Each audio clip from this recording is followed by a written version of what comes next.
Adoption orders were the title, the papers at the bottom of the drawer that told me that everything in that moment and before was not real. 8 years old and utterly confused, yet at the same time, somewhat an understanding of how this now all made sense. Knowing of my adoption at the age of 8 and being a child, the sense of not belonging definitely existed, yet the understanding of searching, reunion, was just all too premature for me. Living under a strict disciplinarian and under a culture of tremendous taboo, or as Singaporeans would live by, keeping face, the thought was merely but a fantasy. Even speaking today, even anonymously at nearly 40 years of age and a mother of 4, is extremely hard, as certain societies still cannot accept honesty. But I've been blessed to have a global network willing to listen from all over the globe over the last 5 years, including being approached this week, in fact, by the largest broadcasting corporation for the United Kingdom that seeked me out of nowhere. In finally leaving home in 1997 to commence student life and on beginning a relationship with my then boyfriend and now husband, I somehow built up the courage to start taking steps for myself with the very limited, if any, information I had, given I had no support in my search from anyone. My first port of call was to contact the UK Social Services Department, who put me in touch with their international group, Intercounty Social Services, and I was introduced to a care worker.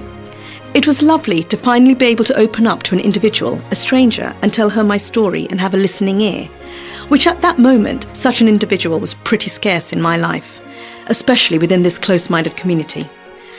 I walked away content after our meeting, not that my wish would be fulfilled, but more that I'd finally opened up or physically said the words out loud. I'm adopted, and I'm searching for my mother. Though I had visited my country of birth many times as a child, I was yet to understand the very differences between the bureaucracy of the island and England, the fact that there were 2 different races and that I 90% came from one and was brought up in another. After numerous letters over a year and no formal positive response, except for the repeated, "We will take a look, we will take a look," I was advised that they wouldn't be able to go any further. I was pretty disheartened, but not to the extent that I felt the candle had extinguished, but I had closed the door and left it like that for a number of years. Post my closing that door, many life changes occurred for me, from getting married, relocating to another country, and having children. Those years in itself had its own challenges on a very different level, to include miscarrying a child, and when my husband unexpectedly lost his job, which caused a downward spiral for quite some time, as we struggled with many issues maritally as well as financially, until we were able to get back on our feet a year later. But it was in February 2012 when my next big challenge hit me or us. My daughter was diagnosed to be on the spectrum, Asperger's syndrome.